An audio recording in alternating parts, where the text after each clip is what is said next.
I can't put down the cup. Sipping on promethazine. With lean, I fell in love. What was your first experience with sipping lean? How did it lead up to it? Like, I was looking for that shit for a minute, really just off some hype shit. So I'm like, bro, like fucking Dirty Sprite too, man. I'm trying to drink some Dirty Sprite too. I got a Xanax tattoo on my knee. Yo, what's up, YouTube? It's Keon, aka Keon Puts You On, and today we have a special video. We are talking about Dave Blunt's and the Juice Wrld concert. And as always, if y'all like the content, man, hit me with a like and subscribe, and make sure you hit that notification button and comment what you guys think down below. Let's get into this. So, just to intro, if you guys don't know who Dave Blunt is, he's an up-and-coming rapper, kind of heavily inspired by Juice Wrld, has a very melodic sound, honestly very talented. I mean, just from his initial intro, it's only probably been like 7 months since he's like really been popping maybe, but his music is kind of mesmerizing, and he is very, very talented, great voice, great vocals. Lyrics are pretty solid as well. Talks about heartbreak, looking for love, can't put down the cup. He's sipping promethazine, and he's doing a lot of substances. Now, that is going to be the focus of this video, is the substances. Maybe I can make the substances, okay?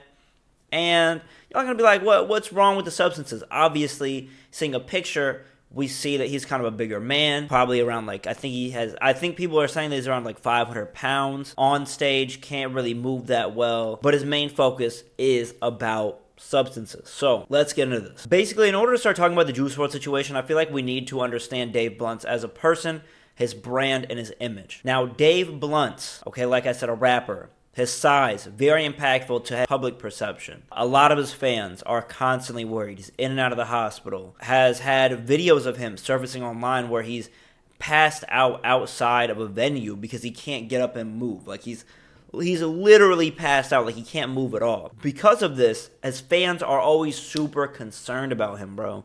Always wondering about his health. Some people are like, I'm gonna be sad when he goes.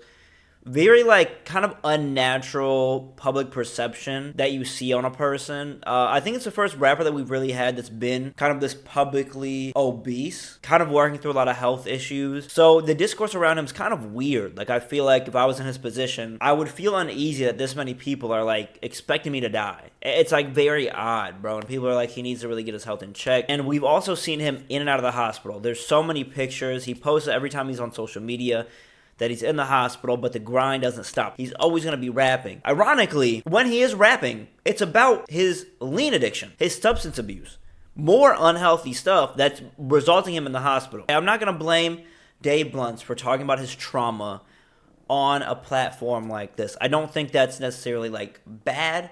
I think if you're working through things, it's very okay to put it in music. That's like one of the best places to put it. However, I have a problem with his promotion of these substances, right? It's not like, oh, I have a problem, I'm working on fixing it. No. He says, I have a problem, let me market it to you. And you're gonna be like, how is Dave Blunt marketing this to us? Like, how is this happening? He literally is selling, and I kid you not, he is selling a double cup styrofoam as merch. And it says like can't put down the cup, purple something. He literally has a double cup styrofoam that he is selling on his website with the song in the background, can't put down the cup. I cannot make this up. I would love to have made this up. But it literally says can't put down the cup. He also has it on his shirts with double cups. He also has a velvet suit where he's talking about he can't put down the cup. That's where I start having a problem with Dave Blunt. This is where I start having a problem with Dave Blunt. This is where I start having a problem with Dave Blunt, is the promotion of drugs. I feel like most rappers don't do this. Most rappers be like, I have an addiction, don't do it though. I have an addiction, don't do it though. Please don't do it, I have an addiction. He says, I have an addiction, get my styrofoam double cup and pull up. Please get my double cup shirt and promote lean. What are we talking about? What are we doing here? You know what I'm saying? Like, I love merch as much as the next guy. This is Tyler the Creator merch. Just to show you guys, this is Tyler the Creator merch, okay? I almost showed y'all the fatty. But this is like what rapper merch should be. It should be kind of clothes that show a certain style that's in the style of like whatever a rapper likes. You know what I'm saying? Not putting down the cup is not a style that should be promoted, I don't think. At least in my opinion, my personal opinion, it should not be promoted. Now, let's take a step back from this, okay? Let's take a step back. I see videos of Dave Blunt's with this double cup, okay? With this double cup, I see him with it. Gang, it looks mad empty. I'm not gonna lie to you, this double cup looks empty. Okay, it does not look like there's anything in it, and there's been like mad jokes and like comments about him not actually sipping. And I'm not saying he should sip, okay? I'm not saying he should, but it seems like he's not sipping for real. So that's another part of the issue. He's promoting this lean sipping in his music. He promotes it through merch, and he's not actually sipping. Some kid might start sipping lean because of Dave Blunt's, and he's not even sipping. I'm not saying he should. I'm not saying he should, but you see the irony here, right? You see the irony is that he not living what he preaches. You know what I'm saying? It's like a pastor going up on the pew, and he's sinning every day. It's like, It's like, He's like, don't sin, and then he goes outside and start lying. Like, that's the problem that I'm seeing here. And then I start really getting the problem with Dave Blunt. So I'm like, let me look at his interviews, gang. Let me look at his interviews, okay? I see a Rap TV interview where he's talking about his favorite memory from high school. Guess what Dave Blunt says his favorite high school memory is, bro? Guess what he says?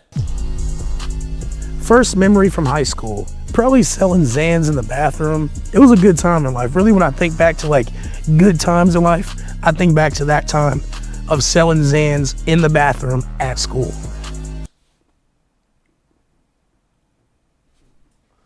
You were not selling those Xans. First of all, there is very few people who are efficient addicts and sellers, okay? It's very few and far between, but it's rare, bro. I'm gonna be honest. I grew up with dealers, allegedly. I did not know they were dealing, allegedly, okay? I guarantee you if I asked them what their favorite memory of high school was, they are not going to tell me it was selling Xans, because that is some poser activity. If you was really selling drugs, that was a regular occurrence. That couldn't be your favorite. That should be a regular occurrence, okay? I'm getting passionate. I know I'm getting passionate.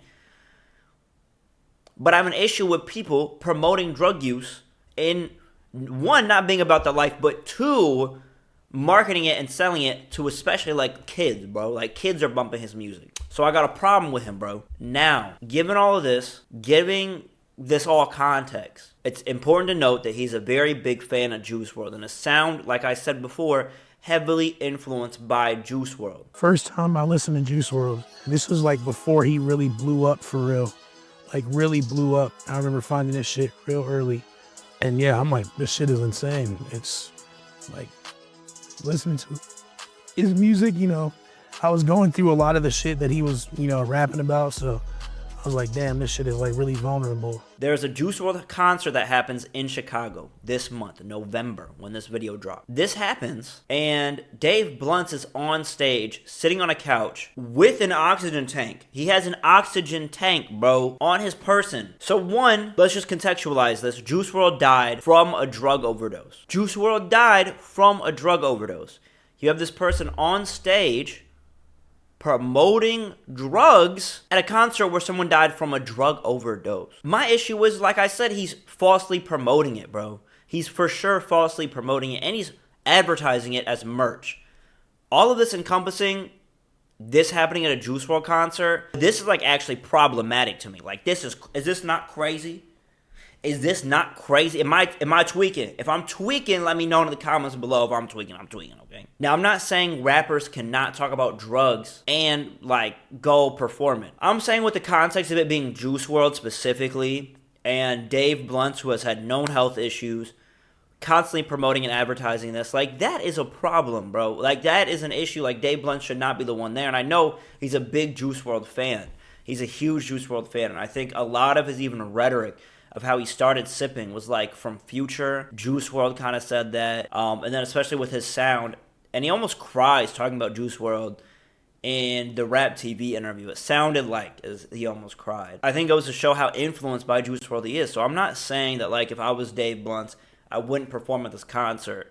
I just think for the people who chose this concert and lineup, Dave Blunt should not have necessarily been on that stage with an oxygen tank promoting drug use, singing about drug use in this way. There's no shade to Dave Blunt. I think he's a great, talented artist. His music sounds good, and I'm saying all of this knowing his music sounds good. My issue is that, like, there's a domino effect. Like he says, Future influenced me to do drugs. What is he doing to the next kid? Like, what is this doing? And Future didn't even have merch for his addiction. Like, I think it all encompasses, bro. It's all encompassing. Like, it's a problem from start to finish. Hopefully Dave Blunt gets help. Hopefully he loses the weight that's on him. Hopefully he gets healthy. That's pretty much all I want to talk about in this video. Thank you guys for tuning in. Once again, I really appreciate you guys so much.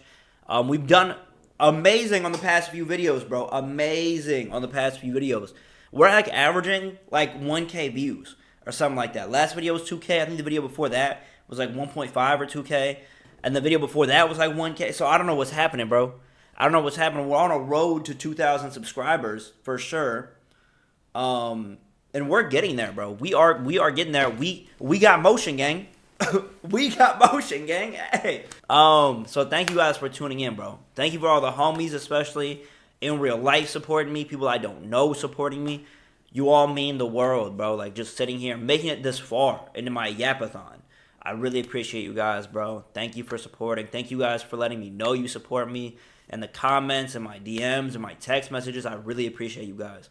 But as always, thank you guys for tuning in. Check out my other platforms. I got an Instagram, Twitter, Twitch, TikTok. I might start streaming on YouTube also, so be on the lookout for that. But yeah, man, thank you guys for tuning in. I love you guys and I appreciate you guys. Peace out. Be smooth. That shit inspired me so much that the day before DS2 came out, I got a fucking Xanax tattoo on my knee the day before it came out, bro. Oh shit, that's crazy.